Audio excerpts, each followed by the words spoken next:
Welcome to NTD News. I'm Don Ma. President Trump announces that he's going to address the nation tomorrow night. Meanwhile, Vice President J.D. Vance delivers remarks on the economy in Pennsylvania. The new jobs report released today shows the jobless rate rising to the highest level since September 2021. Is the U.S. facing economic woes ahead? The Trump administration once again briefed lawmakers on their ongoing efforts against narco-terrorists. Democrats still insist they want more transparency from the White House. A foiled New Year's Eve bomb plot in the Los Angeles area. 4 people are now facing conspiracy charges. President Trump is suing the BBC for up to $10 billion over a selectively edited clip of his January 6th speech. The edit gave the false impression Trump had called for violence. The British government is reviewing the BBC's royal charter and suggests the BBC should strive for better accuracy.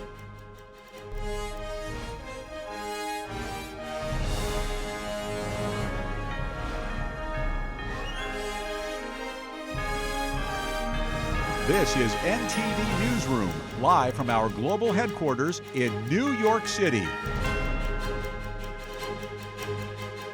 Thank you for staying with us. President Trump is going to address the nation tomorrow night. He will be speaking live from the White House at 9 p.m. Eastern. He made the announcement on Truth Social moments ago. He said he will be speaking live from the White House at 9 p.m. Eastern tomorrow night. He added, quote, "I look forward to seeing you then. It has been a great year for our country, and the best is yet to come." Here's the White House Press Secretary Caroline Leavitt on it.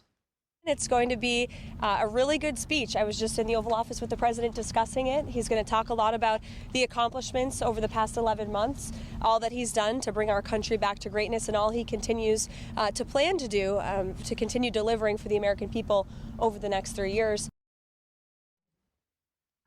Trump made the announcement on Truth Social. He added, quote, "I look forward to seeing you then. It has been a great year for our country, and the best is yet to come." Leavitt also reacted to an article from the Vanity Fair today, interviewing White House Chief of Staff Susie Wiles. This is, unfortunately, another example of disingenuous reporting, where you have a reporter who took the Chief of Staff's words wildly out of context, did not include the context those conversations were had within. And then further, I think the most egregious part of this article was the bias of omission that was clearly present. And we see a lot of this when dealing with the media every day. You will leave out important context, leave out comments and facts. Leavitt said the Vanity Fair article pushed a false narrative of chaos and confusion in the Trump administration. She added that Wiles has been incredible to Trump, and the president was able to accomplish a lot thanks to her leadership. The White House Chief of Staff also disputed the article, calling it a, quote, "disingenuously framed hit piece that disregarded significant context." The FBI is revealing that it did not believe it had probable cause when it raided then-former President Trump's Mar-A-Lago home in 2022. But the Bureau says it pushed forward because of pressure from the Justice Department. FBI Director Kash Patel confirms there are documents that show the FBI told the DOJ under then-President Biden that it did not believe there was probable cause for the raid. Patel says the documents show the DOJ responded by saying it did not care and told the Bureau to conduct the raid anyway. Patel says his agency has turned these documents over to Capitol Hill and will be made public. The FBI at the time said it believed the raid would be counterproductive and suggested an alternative less intrusive to reclaim any potentially classified records. President Trump sues the BBC for up to $10 billion. It follows the revelation that the BBC spliced together 2 clips from Trump's January 6th speech and gave the false impression he had called for violence. The British government is reviewing the BBC's royal charter and says accuracy should be just as important as impartiality. NTD's international correspondent Malcolm Hudson has more. President Trump is suing the BBC for up to $10 billion in damages over selectively edited clips of one of his speeches. They actually have me speaking with words that I never said, and they got caught because I believe somebody at BBC said this is so bad it has to be reported. That's called fake news. In the BBC's Panorama documentary show, they spliced together two clips of Trump's January 6, 2021 speech. The clips were nearly an hour apart and set in completely separate contexts. But together, they made it appear as if Trump had called for violence. The Panorama show omitted a section in which Trump called for peaceful protest. Trump's lawsuit alleges the BBC defamed him and violated a Florida law that bars deceptive and unfair trade practices. He is seeking $5 billion in damages for each of the lawsuit's 2 counts. The BBC has previously apologized, saying the Panorama edit was an error of judgment and gave the mistaken impression that Trump had made a direct call for violent action. But the BBC has also said it believes there is no legal basis for Trump's lawsuit and will seek to defend the case. Trump's lawsuit documents said the BBC, despite its apology, has made no showing of actual remorse for its wrongdoing, nor meaningful institutional changes to prevent future journalistic abuses. The dispute over the edit sparked a public relations crisis for the broadcaster as part of a wider investigation of political bias. It led to the resignations of the BBC's 2 most senior bosses. The British government is looking to review the BBC's Royal Charter. The BBC is primarily funded through a mandatory $235 per year license fee on all TV viewers. The government is now considering commercial revenue options, such as adverts or Netflix-style subscriptions for premium content. The Royal Charter also sets out the BBC's public purpose. The review suggests that the BBC Charter should be updated to ensure that accuracy is considered equally as important as impartiality. Malcolm Hudson, NTD News, UK. Meanwhile, President Trump filed a lawsuit seeking $10 billion in damages from the BBC. Joining us to discuss is Mike Leon, host of the Can We Please Talk podcast. And we have Tony Kinnett, national correspondent at the Daily Signal and host of the Tony Kinnett Cast radio show and podcast. So first of all, good to see you guys, as always. Tony, I'll start with you today. Now, the BBC is splicing two separate parts of President Trump's speech together on January 6, 2021. The walk to the Capitol line, right, with fight like hell while omitting the peacefully and patriotically part. Do you consider that at all defamation? Yeah, in the editorial sense and in the journalistic world, that is defamation. When I'm writing an article and I want to bridge 2 points together that I think that someone has made, and then they are finishing a thought, you put an ellipses there, those magical 3 dots that our parents think are excellent punctuation on Facebook. And those are bridging those 2 particular thoughts together. And that ellipses is there so that I am not trying to insinuate that a quote was made that was not. The BBC didn't play, for example, maybe a whip pan effect in which the screen swipes to the left and then plays maybe a whoosh sound effect to indicate time has passed, and then concluding that thought later. They bridged those words together as though the President of the United States was finishing that thought. And to add insult to injury, which really gives a lot of weight to a defamation case per se in this instance, it was clear that the language that they cut out in the middle of those 2 particular statements or those 2 clauses in the sentence were going directly against the implication made by cutting the clips out. So in this instance, it does appear to be a pretty clear-cut case of defamation. And I agree with a lot of other legal experts on the left and right who have said it's probably best that BBC settles in this instance. Okay, so Mike, what Tony described, did that harm Trump's reputation? No, I think the day's events harmed Trump's reputation, but good afternoon to see you guys first and foremost. But let's go back to something Tony said there, because he is right about the editorial process. So, I work for the Legal Podcast Network as an anchor, deal a lot with trial attorneys. And one of the big topics when you're talking about this, especially claims of trying to prove what Tony was mentioning, what the president's alleging in this suit about defamation, is that the evidence that's going to be introduced is the unedited version of this, right? So if we see the unedited version full end to end, and to Tony's point, the president finishes a thought at the end of that sentence, and that's wiped out with no transitional, period, let's call it for lack of a better term, to show that this happened in this instance versus that happening in that instance.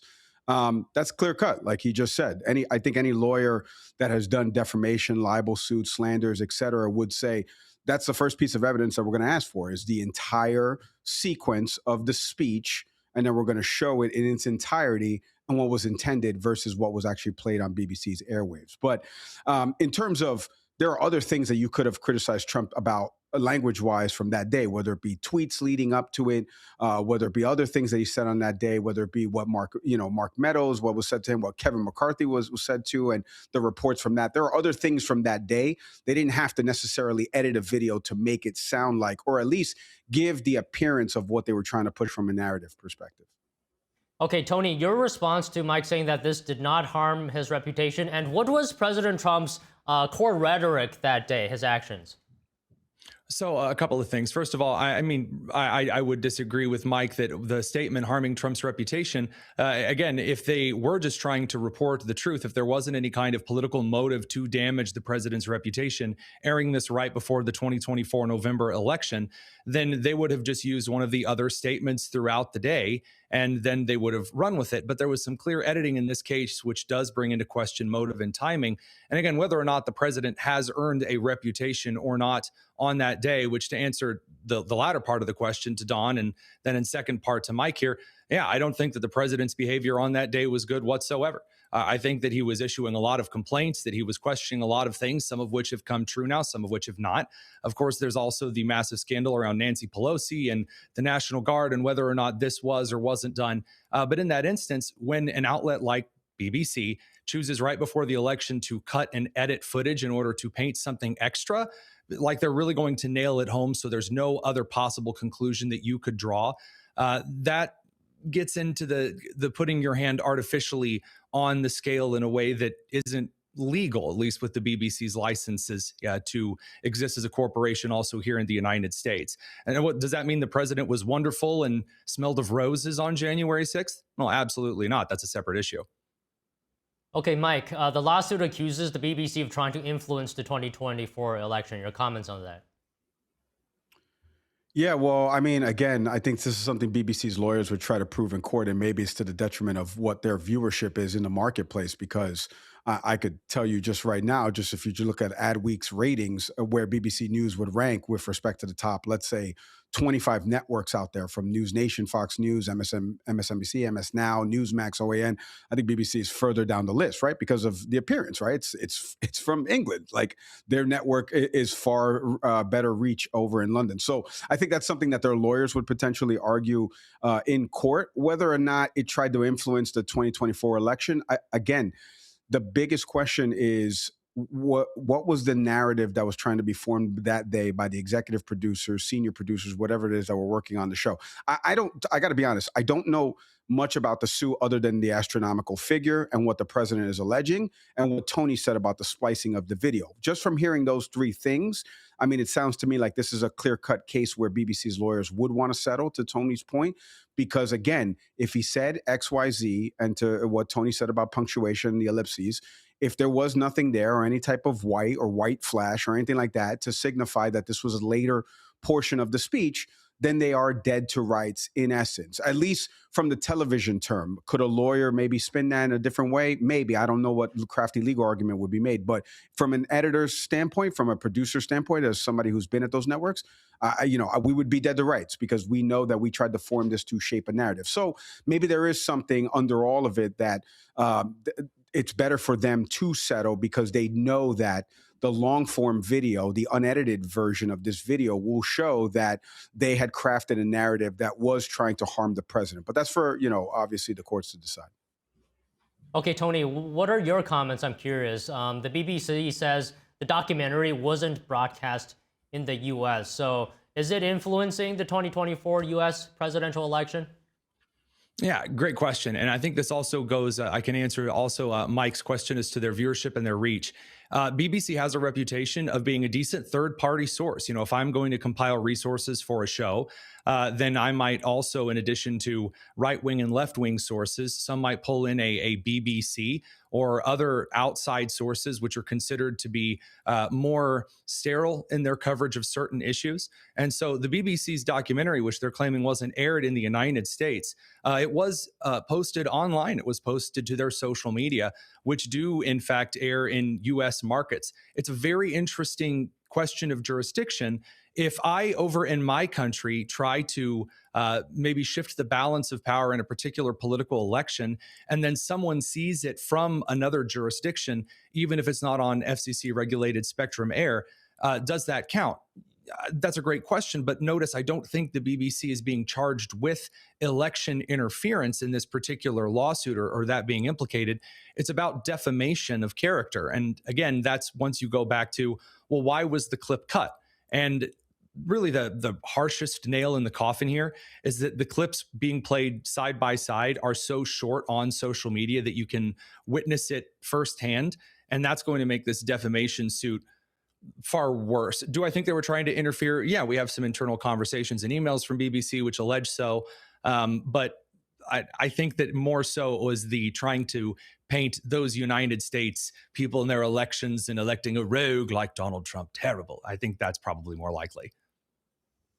Okay, so Mike, if you agree with Tony's point that this is perhaps journalistic malpractice, and the president bring this lawsuit, do you consider that as holding the BBC accountable? Yeah, well, I mean, he's suing everybody. We've talked about this with the New York Times thing when we had that piece a few months ago. So he's within his right to sue whatever outlets. I mean, again, each is a case by case determination, right?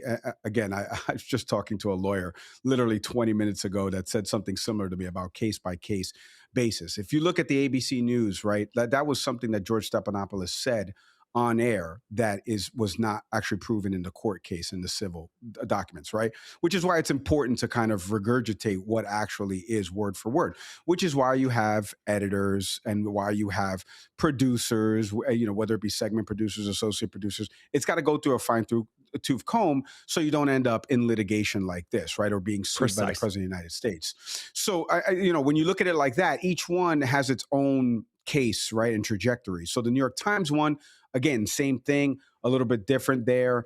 The BBC one, is it holding them accountable? I mean, I think he's trying to hold all media accountable, but I would give the side eye on where we differ on the accountability part of this. And again, to Tony's point, I think the better question is, and I don't know if it'll be talked about in the trial, is that BBC didn't air. I didn't know that fact, Don, that you said that they didn't air it here domestically, but it does air on social media, which obviously social media is not geo-gated. So that means I could watch it on the social media platforms if I do live in the U.S. So did that technically cause him harm because people in the U.S. consumed it, even though it wasn't available online? I don't know. That's all for the courts to decide. We'll see what the crafty legal arguments is. But I do know this. I know that Donald Trump is the 47th president of the United States, and he wants to sue a lot of media outlets. And he'd already done that in his first 9 months or 10 months back since being back in office. All right, so Tony, let me ask you this. The lawsuit says the network has made no showing of meaningful institutional changes to prevent future journalistic abuses. Any thoughts on whether this $10 billion suit will have an overall impact on deterring journalistic abuses against presidents? Well, I mean, considering the net income of the BBC, I agree with one common analysis over with a CNN panel that would likely bankrupt the network. There's no way that the BBC could actually fundamentally afford to pay those damages, which I doubt they would be. I do expect a settlement. But if they were expected to pay those, I think they might actually have to close their corporate status in the United States. I doubt that actually gets metered out all the way back home to the UK. I think that a broader question here is the BBC actually going to change anything here? And the answer is I don't necessarily believe that they will. And this goes back to the accountability question to Mike. I don't actually see Trump as trying to keep anyone accountable here. I think Trump is mad. I think he watched his people. Some of them made legal mistakes. Some of them didn't. And he's acting accordingly, as many do in this day and age where it's easier to file a lawsuit as to anything else. I think that sometimes we try to, do a little too deep on the analysis of why he's doing something. The man's mad. And again, what was done was particularly egregious. That spites him. He has legal recourse. And so if he has the chess pieces on the board, play ball, to mix the metaphors. Okay, Mike, let me just get your final thoughts here. You said Trump is suing everybody. Do you think that these lawsuits perhaps act as a deterrent to, media bias or media malpractice of that sort? Yeah, well, first off, I mean, media outlets should already be combing through things, with a fine-tooth comb, because you could end up in a situation like this. But I think, Michael Eric Dyson once upon a time told me, I hate to be incredibly reductive, but XYZ. And to Tony's point, I mean, there's only one thing you can reduce this to. It's that Trump is mad. I don't agree with some of the things that Tony said there about why he's mad, because we all saw what happened on January 6th. I hate that everyone has a subject to interpretation type thing about this. But be that as it may, the coverage from BBC News and splicing things together, again, I'm a producer. I get it, right? Trump, if we've seen any of these speeches, he rambles, he plays the greatest hits. You're trying to cut a couple things together to make it sound and form, at least harping on the key sentiments that he was trying to reflect of that day so you can push it out. We're all trying to get engaging content. We're not trying to get boring content where Trump rambles on and on and on. We've all seen it. This is not a hot take hour. This is all like we've seen right. It. The man as is the function of any speech. Producer. Right. Exactly right. So you're trying to expedite the process so you don't lose the audience, to sleeping pills, right? So be that as it may, now we're pushing out this content. They're going to have to show in a court that, well, actually, let me show you what the unedited version looks like. So to answer your question, Don, again, is it an accountability thing? I think he's just mad. He's suing everybody. But I think each case has its own merit, and each case at least has given outlets the ability to kind of look and say, what was wrong? What was done wrong in that case by ABC News? What was done wrong in this case by New York Times? What was done wrong in this case by BBC News? And let's make sure that funnels to the rest of the newsroom so we don't repeat those mistakes, so we don't end up in court. Sounds good. And I think we can leave it there for this week. Thank you very much to you both, Tony, Mike. Thanks, guys. Thank you, guys. U.S. forces say they carried out strikes on 3 boats that were trafficking drugs. They said yesterday that 8 men were killed in the operation. The U.S. Southern Command said in a social media post the vessels were transiting along a known narco-trafficking route in the Eastern Pacific. It said the vessels were operated by designated terrorist organizations and that a joint task force conducted the strikes at the order of Secretary of War Pete Hegseth. The U.S. military has so far struck more than 20 vessels in the East Pacific and the Caribbean, killing at least 90 alleged narco-terrorists. And Congress continues investigating a September strike that hit a drug boat in the Caribbean. Secretary of War Pete Hegseth, Secretary of State Marco Rubio, and others briefed members of the House and the Senate today.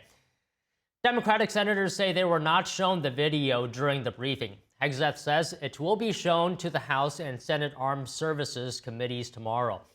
He says the full video will not be released to the public. Hegseth made the comments after the Senate briefing. He said the footage is top secret and unedited. Speaking to reporters after the briefing, Montana Senator Tim Sheehy defended targeting drug boats using airstrikes instead of intercepting them. If we don't drop a bomb and we decide to interdict, as is being said by many folks, we have an obligation to send a team to interdict. When we make that decision, you're putting our lives at risk. You're putting Americans' lives at risk. Just about a year and a half ago, you remember 2 SEALs were killed interdicting a vessel at night in the Red Sea. So when folks say, well, we should be interdicting, that's easy for you to say here in this building between 2 cups of cappuccinos. It's a lot harder to send that 24-year-old operator out there who's got a wife and kids. The September strike killed 2 survivors after an initial hit, which took place just moments earlier. According to a Pentagon manual, orders to fire upon shipwrecked people would be clearly illegal. The Trump administration is targeting boats which it says smuggle deadly narcotics to Venezuela to the U.S. So far, the military destroyed more than 20 boats and killed almost 100 people. President Trump says the boats have to be targeted because the drugs on them could kill tens of thousands of Americans. But some argue that the U.S. is using military force against civilians who are committing crimes but aren't involved in a war. Senate Democratic leader Chuck Schumer says Congress still doesn't know what the goal of Trump's operation is. Schumer added that Congress wants to see the full video of the September strike. Meanwhile, 2 Trump administration cabinet members briefed lawmakers on the ongoing strikes against foreign terrorist organizations in the Caribbean. And House Republican leadership prepares to tackle health care with a vote this week. Our Washington correspondent Luis Martinez has the latest.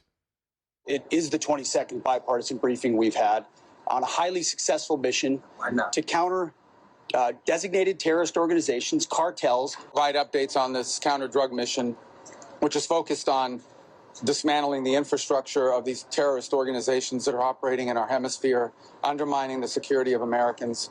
Secretary of State Marco Rubio and Secretary of War Pete Hegseth briefed all 100 senators and then all congressmen on the ongoing strikes against foreign terrorist organizations in the region. House and Senate Armed Services Committee members will receive an additional briefing on Wednesday conducted by Admiral Bradley of U.S. Special Operations Command. Despite numerous briefings on the subject, Senate Democrats insist on more transparency from the White House. This seems to me clearly about regime change, but so what's their plan for dealing with the chaos that inevitably ensues when a dictator is overthrown? Republican Senator Tim Sheehy, a former Navy SEAL, has backed the Trump administration's efforts and decisions. When we task our commandos to go out and attack a vessel underway, that's an incredibly high-risk mission. So when folks say, well, we should be interdicting, that's easy for you to say here in this building between 2 cups of cappuccinos. Venezuela is not just a drug cartel government. It's a transnational sponsor of crime. It's a transnational cooperator with Iran, with Russia, with China. And on the House side, House Republican leadership has rejected proposals to vote to extend the Obamacare COVID-era healthcare subsidies that are set to expire by the end of the year. In 2023, 29,000 Social Security numbers were used by multiple persons. In 2024, 68,000 Social Security numbers used by multiple people to bilk the system, to defraud the system, and to take dollars to themselves. The GAO also found that more than 94 million last year alone was sent to insurers on behalf of people who were already deceased. Instead, House Republican leadership plans to put to a vote a proposal that seeks to decrease drug prices, lower healthcare premiums, and provide subsidies for low-income families for out-of-pocket expenses. Reporting from Washington, D.C., Luis Eduardo Martinez, NTD News. The U.S. is ramping up its military buildup in the Caribbean. This comes as the Trump administration intensifies pressure on Venezuela. This video footage shows a U.S. military vessel docking in a southern Puerto Rico port. And the Trump administration has conducted over a dozen fatal strikes targeting drug boats in the Caribbean and seized an oil tanker off the shore of Venezuela last week. A bipartisan group of lawmakers is actively negotiating a plan to prevent a dramatic increase in health insurance costs for millions of Americans. NTD's Melina Weisskopf has the latest. As the holiday recess is fast approaching, lawmakers are racing the clock to find a solution to expiring enhanced Obamacare subsidies. A little over 2 weeks left to get this done.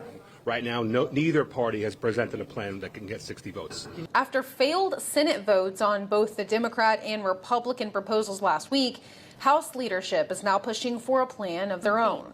Lowering costs versus subsidies. We want to lower premiums for all Americans. The subsidy was extended would cost American taxpayers $350 billion over the next 10 years. The House Republican plan is likely to fall short of Democrat support needed in the Senate. So now centrist lawmakers from both parties are working to find a path forward that has a chance at becoming law. In the House, a discharge petition aims to force the Republican speaker's hand on a vote to extend Obamacare subsidies for around 2 years. The petition has nearly the 218 signatures needed to become active. Tens of millions of Americans are going to experience dramatically increased health insurance premiums because of the Republican refusal to extend the Affordable Care Act tax credits.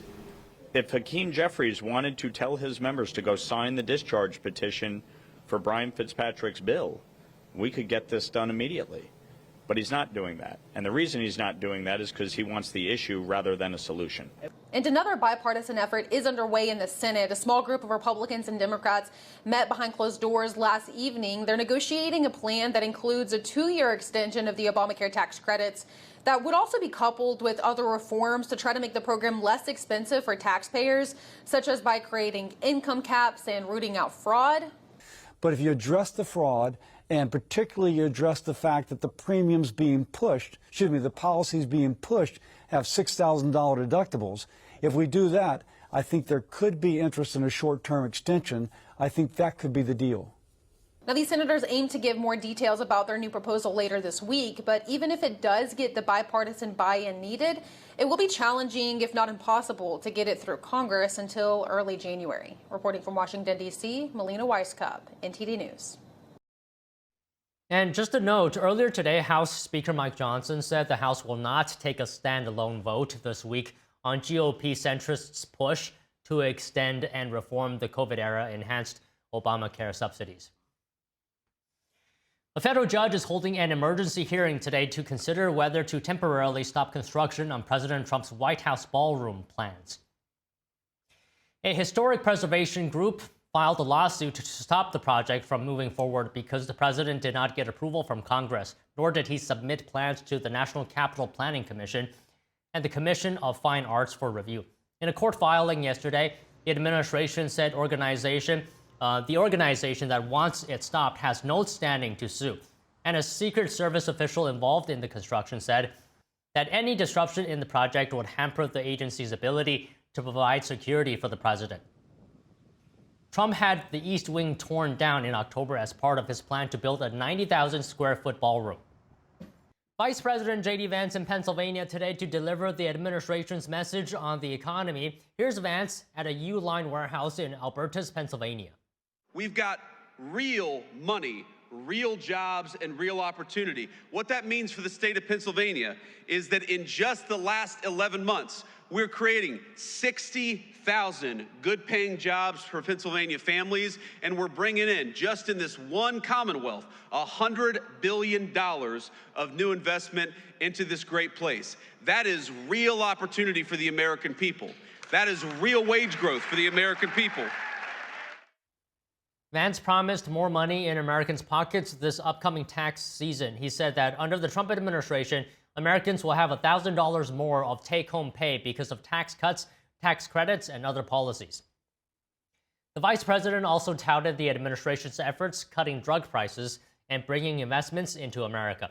He said President Trump is making progress in driving down energy costs, and there's still progress to be made. The November jobs report is in. The U.S. job market delivered a modest surprise, with employers adding 64,000 jobs. That topped expectations of 50,000. The unemployment rate edged up to 4.6%, slightly higher than the 4.5% forecast and up from September's 4.4%. The report was delayed due to data collection challenges following the government shutdown, which also prevented an October unemployment reading. Federal Reserve officials made their latest rate decision without this report.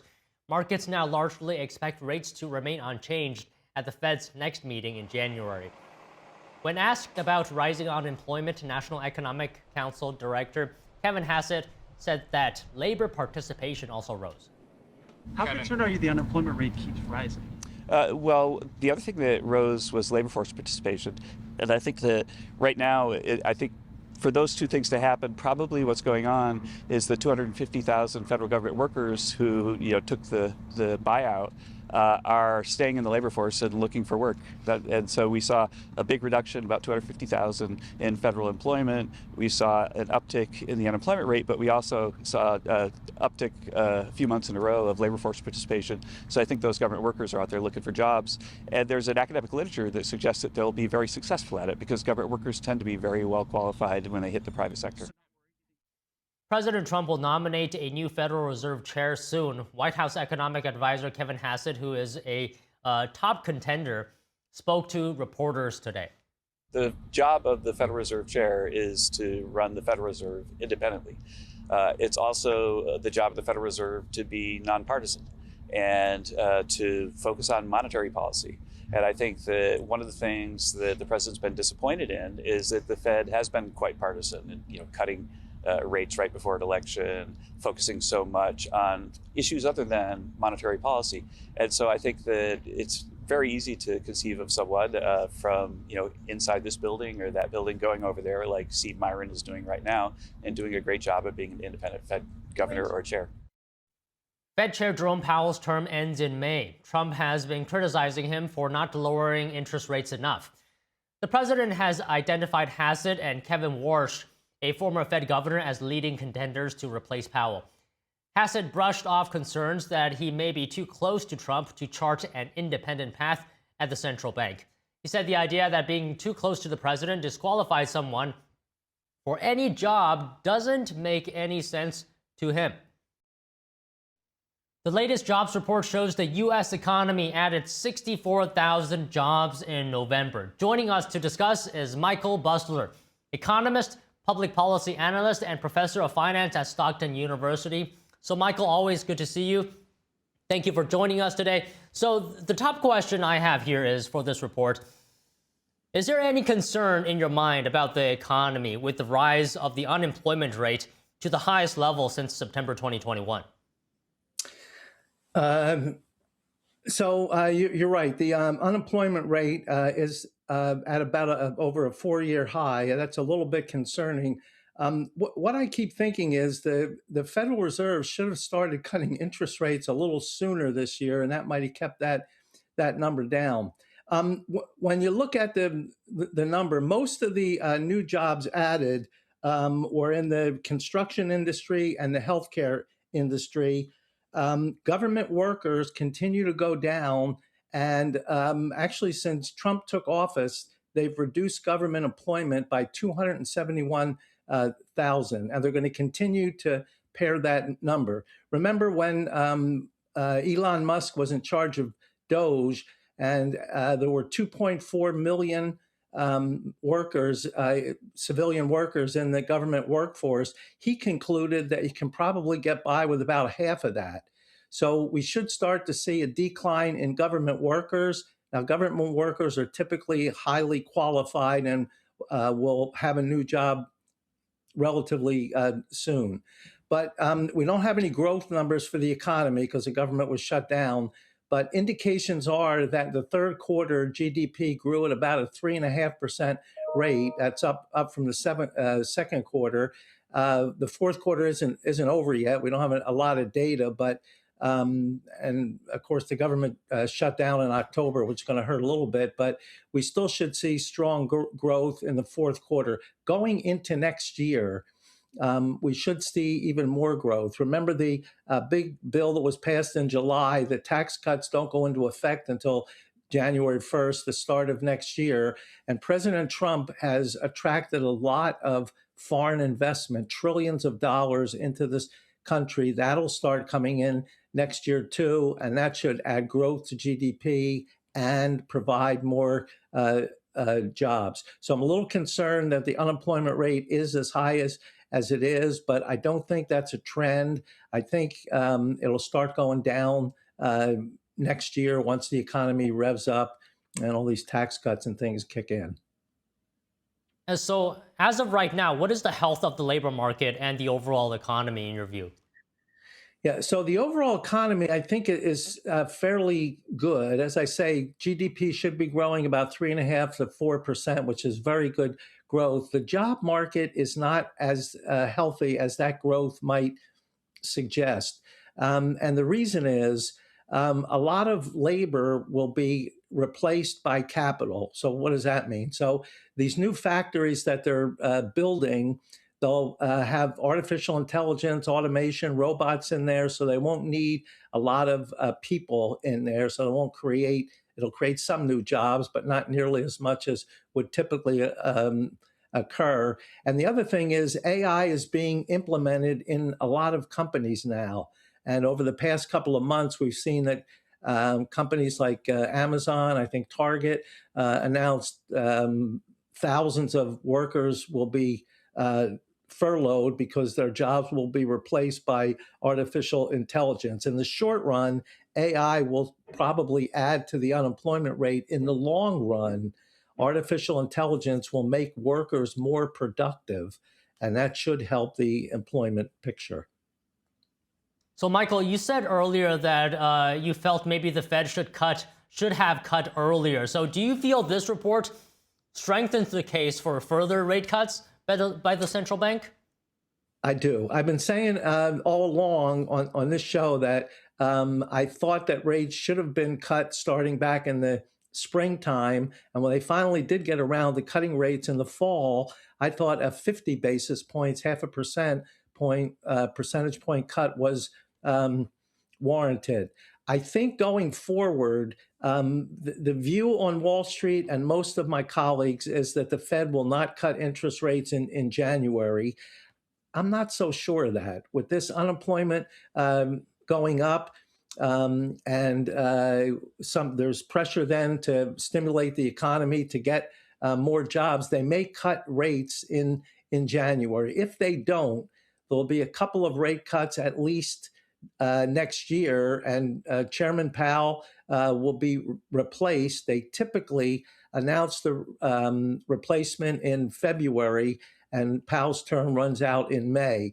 Whoever President Trump appoints into that, and he's looking at two people now, Kevin Walsh and Kevin Hassett, both of those, I think, will be a little more aggressive and push rate cuts going into next year, and that should bring interest rates down. Mortgage rates will come down, so there'll be more housing activity. Credit card interest rates will come down, so it won't be such a burden to consumers to carry these rates. I'll tell you, going forward, I am extremely optimistic about the economy for next year and probably years into the future.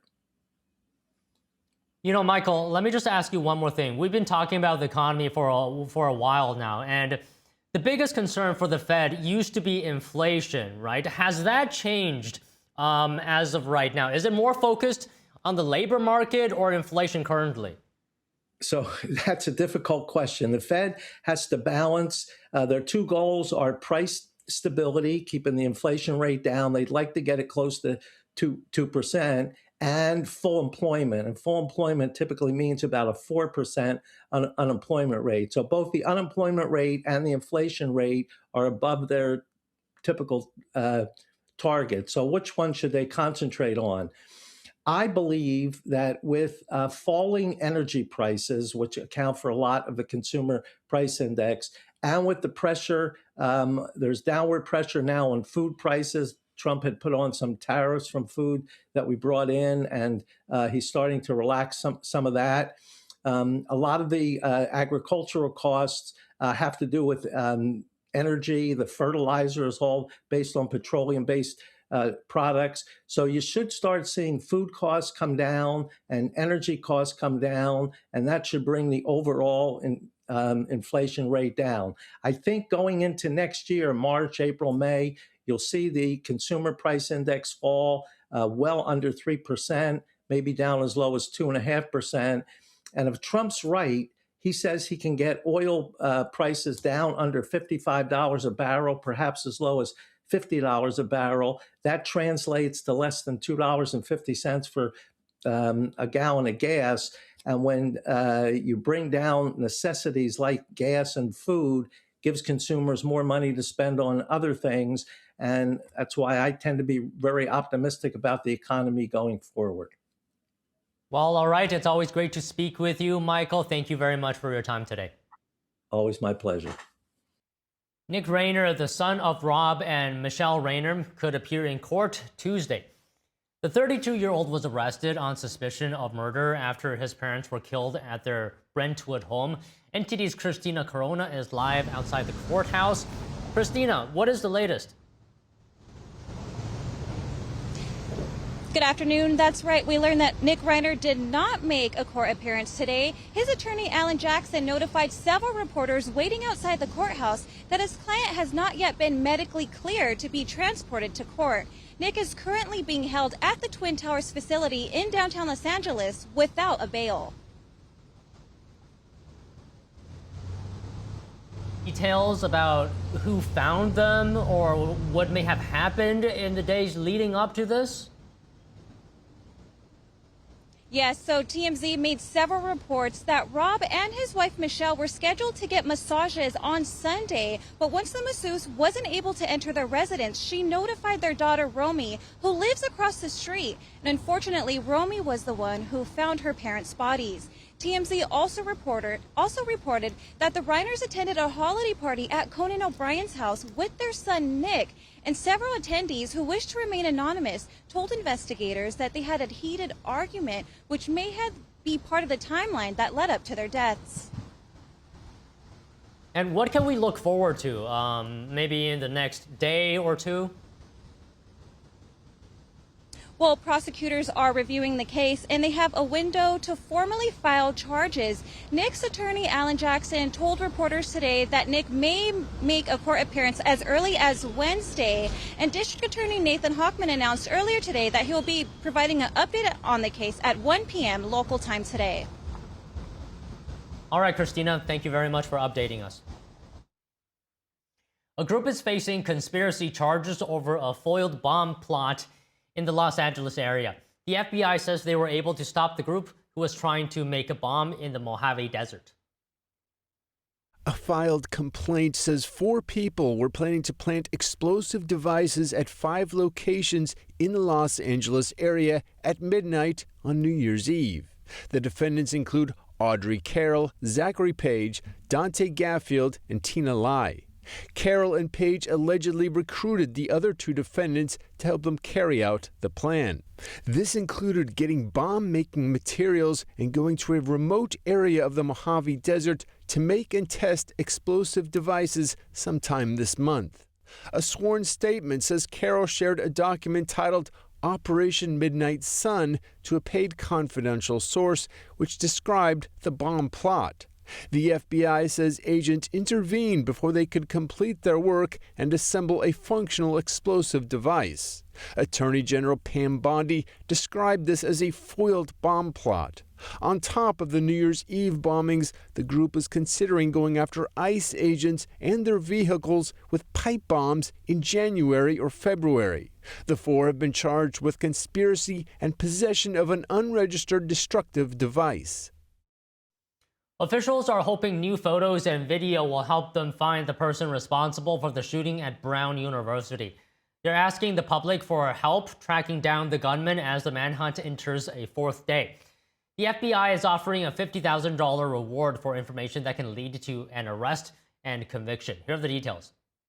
Authorities are ramping up the manhunt for the gunman who opened fire at Brown University on Saturday. We're asking the public for assistance to be able to identify this individual. Law enforcement releasing new videos showing a person of interest walking through Providence in the hours before the shooting. A poster released by the FBI describing the suspect as approximately 5'8" with a stocky build. Hopefully very quickly we can get this person identified, detained, questioned if possible, but certainly he is our primary person of interest right now. The shooting left 2 students dead, Ella Cook, a student from Alabama, and vice president of the Brown University College Republicans. I'm just super proud of her and what she was able to accomplish in her short life. I absolutely hate that it was taken away from us so short. And Mohammed Aziz Umerzakov, described by Vice President J.D. Vance as a brilliant young man who dreamed of becoming a surgeon. 9 others were hurt. Saturday's shooting on Brown's campus has students rattled. There's no question that this is like anxiety-inducing, and this is like the scariest moment for not just me, but all of my friends. Hoping for a quick end to the manhunt. I'm trying not to use the worst language possible that I can to describe this guy, but I hope that, he gets punished to the worst extent possible of the law when he's caught.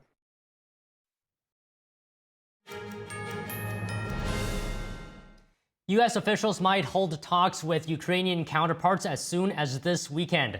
The peace process continues picking up steam, with Washington continuously negotiating with both Russia and Ukraine. NTD's international correspondent Arian Pazdar has the latest.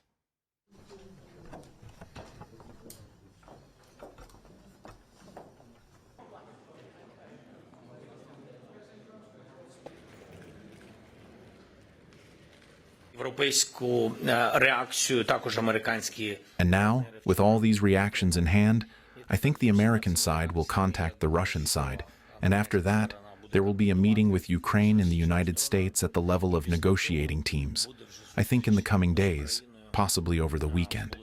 And in Europe, in The Hague, Zelenskyy and 34 other countries formally approved plans to create a compensation body. That's to pay for damages to Ukraine caused by the Russian invasion. So accountability in general is a crucial part of the end of any conflict. They need to be held responsible for the loss of life, the damage to property, for the sexual violence. Some 80,000 claims have already been filed with the register, which is based in The Hague. But questions remain about where the money will come from.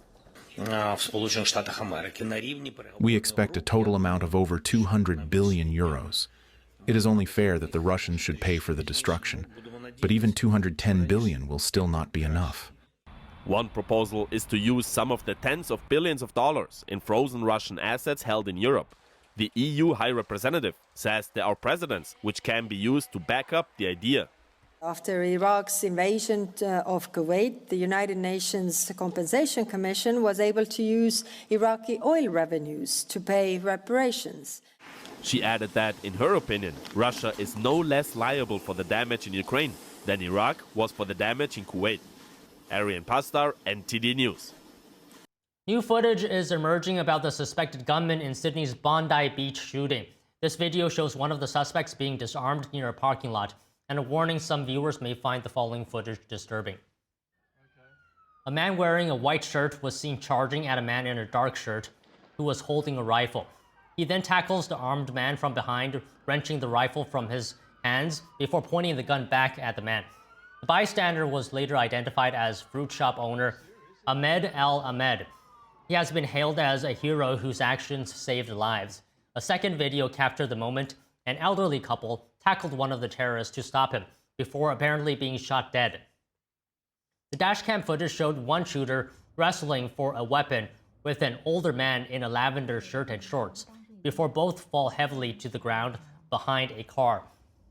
The couple have not yet been identified.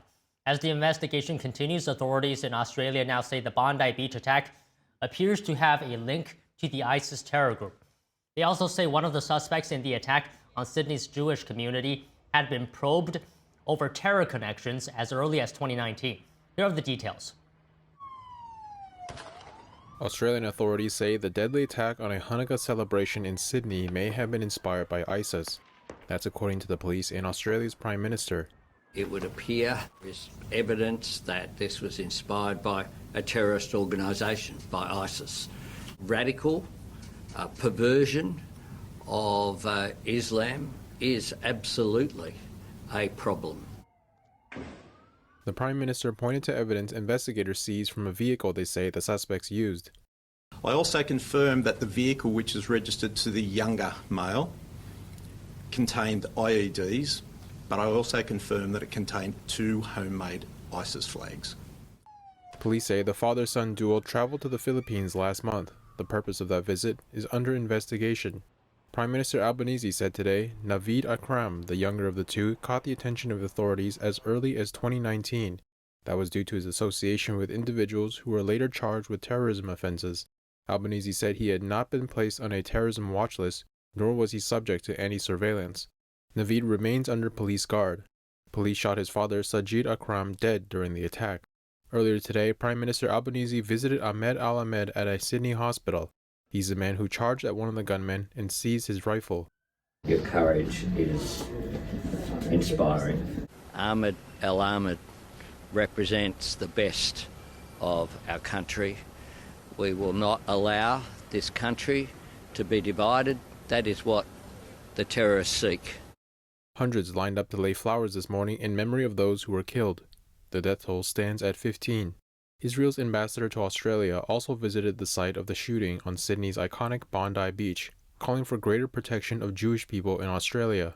What one can expect when graffitis are painted all over Australia, on synagogues, buildings, public buildings, calling for the death of Israel, death to the IDF. Australia has experienced a string of anti-Semitic incidents in the past 16 months.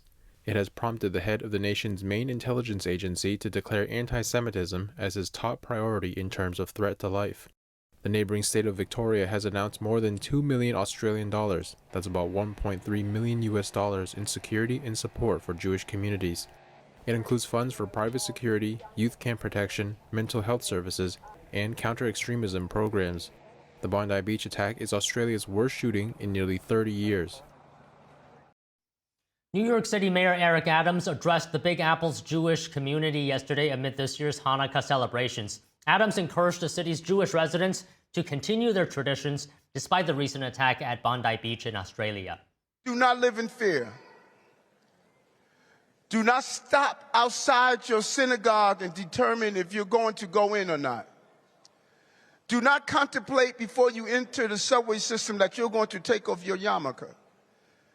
Do not pause and go into your shiva and say you're not going to wear your Star of David. If we live in fear, they won. Meanwhile, synagogues across the country said they would go ahead with large Hanukkah celebrations to show their resolve. Miami's Temple Beth Sholom said in a statement, quote, "Let us gather to share the warmth of candles and reaffirm our unbreakable connection." In Missouri, Chabad of Greater St. Louis said it proceeded with its Sunday night menorah lighting, but with a larger police presence. A Chinese pro-democracy activist living in New York now faces the risk of deportation to Africa. He fled China 4 years ago and crossed into the U.S., carrying video he recorded in one of China's most sensitive regions, and that is Xinjiang, showing what he says are concentration camps. A New York immigration court held a trial for his case on Monday. What's at stake if he's forced to leave the country? NTD's Flora Hua spoke with his lawyer and a trial witness for the latest update. This story is about Guan Heng. He risked his life to film concentration camps in western China's Xinjiang region. Most of China's Uyghur ethnic minority lives in that area. The U.S. government estimates about 1 to 3 million Uyghurs are detained in these camps. Uyghur survivors have accused Beijing of committing genocide against the group. Guan escaped communist China and entered the U.S. through the southern border in 2021. As soon as he was safe, he uploaded footage that the CCP never wanted the world to see to YouTube. Media and human rights groups say the significant findings provide long-sought underground evidence supporting claims of the regime's abuses. Guan was arrested by ICE agents in this August. His lawyer said prosecutors filed a motion on Monday proposing a deportation plan to send him to Uganda. The next trial date is scheduled on January 12th. His lawyer, Chen Chuang, says it's critical to convince the court that deporting his client to Uganda is very concerning, given China's extensive influence in Africa. The Ugandan government has a troubling record of cooperating with the Chinese Communist Party in making arrests in Uganda. In fact, Chinese state media boasted about this as far back as 10 years ago, claiming that they directly dispatched police officers to Uganda to carry out arrests on the ground. Sending a well-known dissident like Mr. Guan to Uganda would be unsafe. Guan Heng is among the younger Chinese generation who used VPNs to bypass Beijing's censorship and learned about the regime's brutal killings and human rights abuses since it came to power. In 2020, Guan read an article by the U.S. news site BuzzFeed News.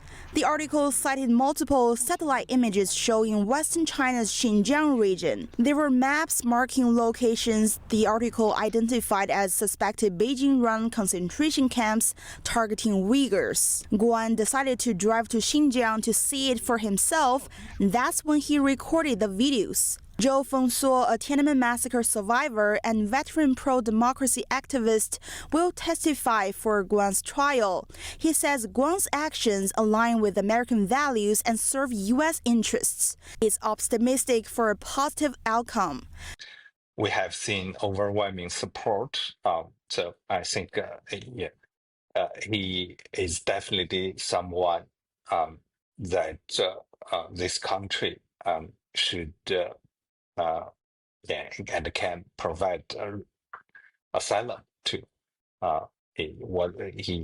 His courage and his sense of righteousness, what he has done, suits everything this country stands for. If the United States decided eventually to deport Mr. Guan, what kind of signals would this send to Beijing? And also, how is this going to influence Washington's China policy going forward? What's the significance here?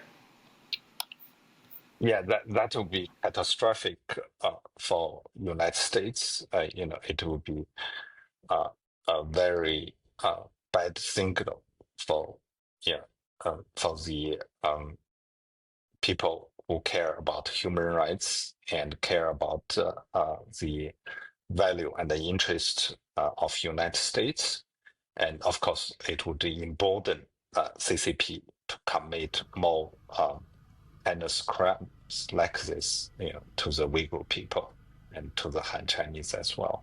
Mr. Guan chose to come to the United States, and I believe there is something about the United States that Mr. Guan trusts and wanted to come here and then gave his very, very important pressless, evidence about China's concentration camps to U.S. media institutes, right? To U.S. media companies.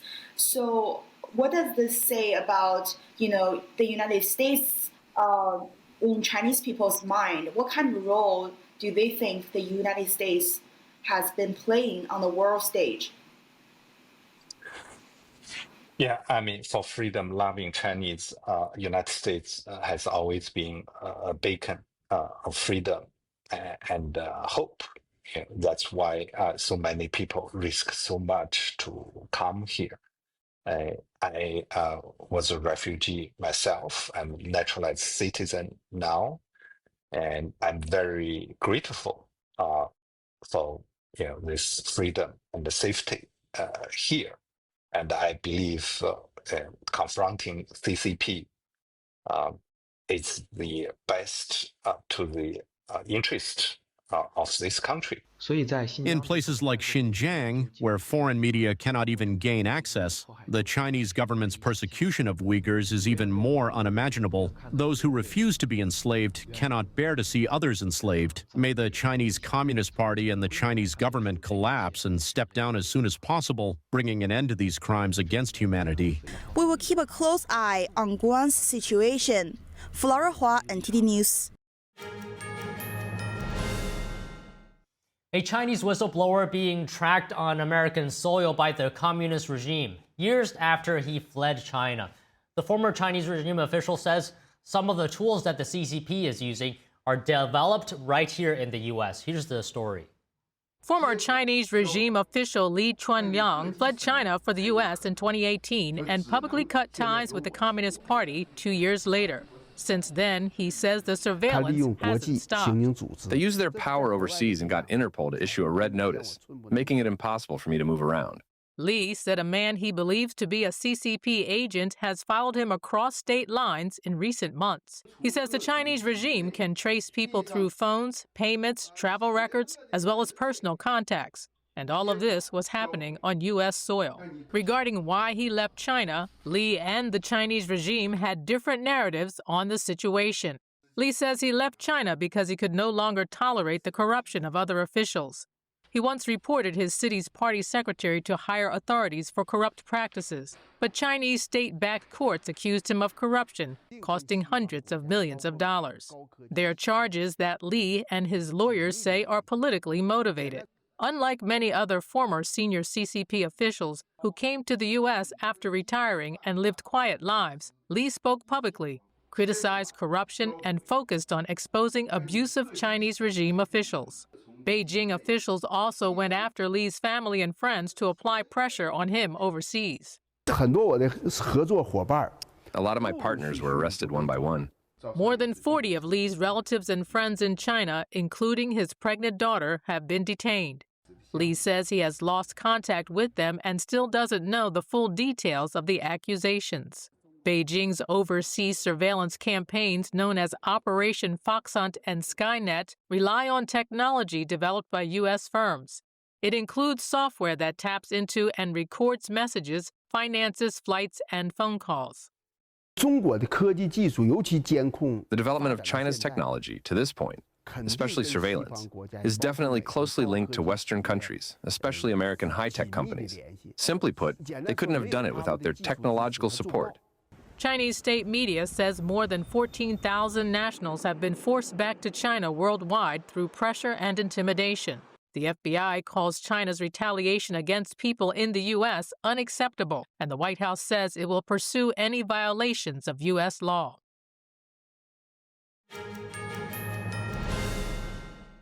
With the holiday season approaching and parents preparing for winter breaks with their kids, what are the ways of keeping kids busy and engaged without relying on devices? With us now to discuss is Kimberly McLeod, creator of The Best Ideas for Kids and author of multiple best-selling craft and activity books. So Kimberly, so good to have you here. You know, sometimes parents might find it hard to keep young children engaged, especially, you know, some with shorter attention spans. So I was wondering if you could give us some ideas. And I see you brought some materials with us here. Maybe you can just describe what is going on here. Definitely. Okay, well, I have a bunch of ideas here that don't cost a lot of money. You can get most of the supplies from like a dollar store or a craft store and even use some recycled materials. Okay. So the first one here is air dry clay little ornaments. So all you need to do is you roll out the air dry clay and then you can get like a circle cookie cutter and, you know, cut out some circle shapes. And then I just used, you can get cookie stamps, like letter stamps.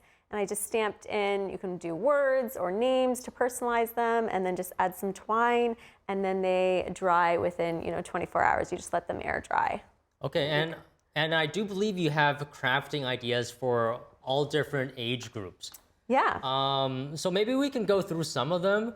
For example, what do you do with babies 0 to 2 years old? So babies are a little hard for crafting. If you want to get their footprint and do like a keepsake craft, that's always fun. For someone like a toddler, this is a really fun activity you can do with them. So what I did was here is you just draw some string lights with a black marker, and then you can use a cotton swab and they can either dip in the paint or they can actually add their fingerprints as the lights here. So this is like a fun activity for more of the toddler age. And then for 3 or 4 and above, some of the other ideas here, we've got another favorite is the craft stick snowflake. So all you need to do is glue these craft sticks together and then they can paint them and decorate them with buttons or pom-poms. Glitter, if you're okay with glitter, any kind of craft supply, really easy and fun, this one is. And you made all these by yourself, right? Yeah. I mean, they look pretty professionally made. I mean, the snowflake over there, this one, I mean, it looks incredibly symmetrical. So this is another cotton swab idea. So really fun because we all have cotton swabs around the house. And then just on the back this is cardboard. I just painted it. And what you can do is just cut up these cotton swabs into different pieces and sizes. And then the best part about this one is that snowflakes come in all different shapes and designs. So kids can have fun kind of seeing all the different unique designs they can make. So it doesn't have to be as symmetrical as what you did there. No, it can be in any shape. Yeah, they can get creative, and that's the best part about this one is that they can really just kind of try to see how many different snowflake designs they can make. Well, it's too bad you didn't bring any glue. I would have loved trying to make that with you, but you did bring some beads. Yep. And these over here. So and maybe you can show us pipe cleaners. Right. Exactly. So these are pipe cleaner candy canes, and the fun thing about this one is you can customize it with words again, or you can add names. So if you want to go ahead and give that a try. So I'm not very good with my hands, so you'll have to excuse me if I don't make it as It's good really as easy. You just thread it on the beads, and if if you've been making friendship bracelets like I have the past year, you might have a lot of these beads handy, so it's a good way to reuse it for the holiday season. And then you can just, add your letter beads to it. How do you keep it not fall off at the end here? So at the end, when you're all done, you'll just kind of fold it over and keep folding it to make like almost a little like stopper with the pipe cleaner itself. Roll it into a little loop type of thing. Yeah, exactly. And then the fun part about making these is they naturally just hang on a tree. You don't even need That's a very string or cost anything. effective as well. Decorating a Christmas tree this way. Yeah, so while you're doing that, I'll tell you about the other one here, which is these pop-up cards. We've got a couple different designs, and the fun thing about the pop-up cards is you can glue pretty much anything to them. So you can make this for a birthday or even Valentine's Day. You could add a heart. Any holiday you can make these. So all you need to do is fold over a piece of cardstock, and then on the folded part, you just cut 2 slits about that size, about 2 inches. And then once you have that, you can open it up and you push through the part you cut, and that becomes the pop-out part. And then you just fold it on the bottom here. Okay, and then Like you that. can add kind of designs to the center of that. Exactly. So now this as you've part done you here. can glue anything to. So you can create anything out of paper, and kids can even make their own drawings, and you can cut that out and glue it to this part of the card. And then when it folds over and you open it, Hey, I think that might not only be for kids. I feel like adults can make use of this as well. If they want to give like a birthday card or any other kind of card, they can try this as well, because it folds into a card. You can write stuff in it. yeah, you can add a message here and here. Exactly. Completely customize it. Fun. All of these activities are fun for adults too. Can I just ask you, what are the benefits here of these simple crafts for a child's development?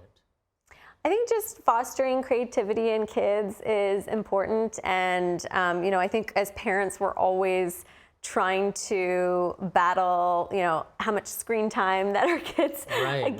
They can be very addictive, screens. Exactly. So, on my website, I try to offer lots of activities and easy crafts just to have that time away from screens and engage kids in creativity. And, these are samples, but I always encourage parents or anyone trying my crafts to just let the kids take their own spin on it and their own unique creativity angle to whatever they're making. I would imagine some parents may have concerns about things getting a little bit messy. What do you say to those parents who may be hesitant? So if you don't like mess, you can avoid things like glitter and paint. Especially for the younger age group. Yes. But paper crafts are great. And I like to use glue sticks. They tend to be a little bit less messy. So those kind of crafts, even things like this, where you're just, using pipe cleaner and beads, that's not going to make a ton of a mess. But yeah, look for some paper crafts. There's a lot of printables, coloring pages, different, activities that way that you can print out for them that are mess-free. And which one of these are your favorite? Oh, that's hard to pick. Or ones that are not here, that you didn't bring with you. Yeah, no, if I had to recommend one, I would recommend the candy cane for people to make because it's really fun and easy. Okay, and they look, from a distance, they could potentially pass as real candy canes. So for younger kids, I don't know, they may have to be slightly careful with that. Okay, exactly. I want to ask you one more thing, because you also have advice for how to keep teens engaged. And some parents may argue that for teens, they're the hardest age group to do this. Mm-hmm. So what are your advice to parents who's trying to engage with teens? Yeah, so if you want your teens to get creative, definitely, take from their interests and what they're interested in. Is it painting? Is it, friendship bracelets, or, working with yarn, learning how to crochet? There's a lot of more advanced arts and crafts that you can explore with teens. There's, air dry clay, but you can get more advanced with clay activities and creating kind of your own, pinch pots, that sort of thing. So there's still a lot of opportunity for kids or teens specifically to get creative with crafts. And I wouldn't say it's just for younger kids. And I mean, even adults like to craft too. So it's about finding what they're interested in. Yeah. I feel like adults, they all have, to a certain degree, an inner child in them. So I think they would enjoy this once in a while, I would believe. Okay, well, I really appreciate you taking all the effort of bringing this and making this. Thank you for speaking with us. And I think our viewers probably found this very useful. Thanks so much for having me. Yeah, pleasure. All right. Okay, we'll be taking a quick break now, but we'll be back with more news, so don't go away. Stay tuned.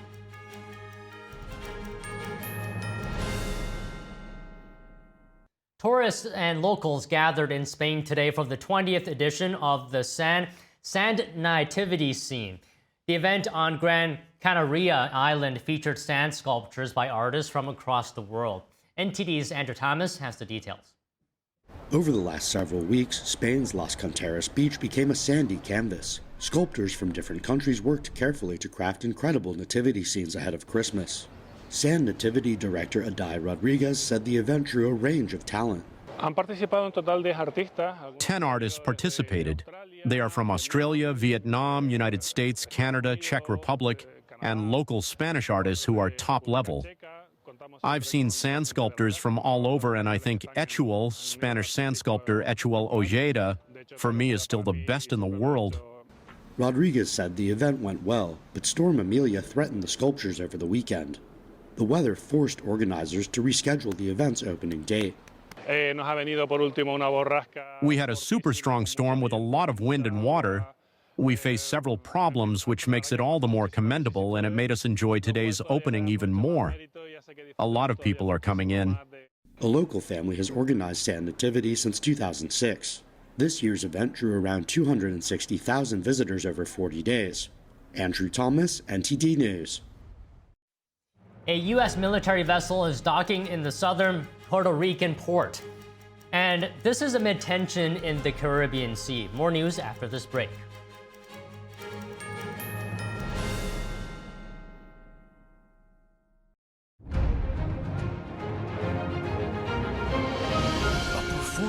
That truly matters for each and every one of us.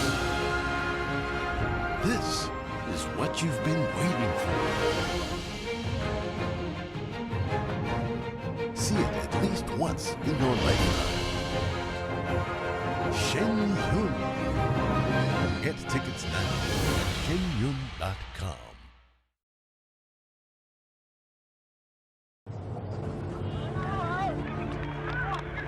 There are real consequences to controlled media.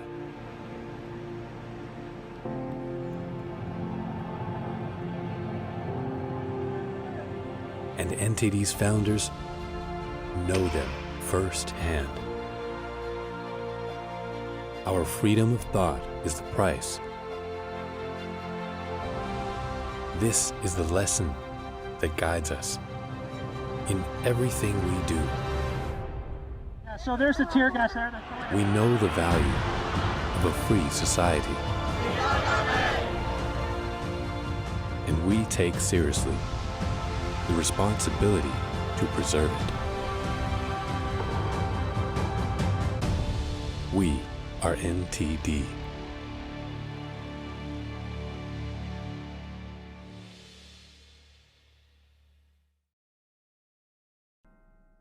Don't miss our special coverage of Turning Point's biggest event of the year, America Fest 2025. This is the greatest nation on earth. Thousands of students expected to attend the 4-day event, joined by some of the most influential voices in the conservative movement, all to honor Charlie Kirk and the principles he stood for. Watch our special coverage of the convention and our on-the-ground editions of NTD Evening News with Tiffany Meyer at 6 p.m. Eastern and Capitol Report with Steve Lance at 7. Turning Point USA, America Fest 2025, this Thursday through Sunday on NTD.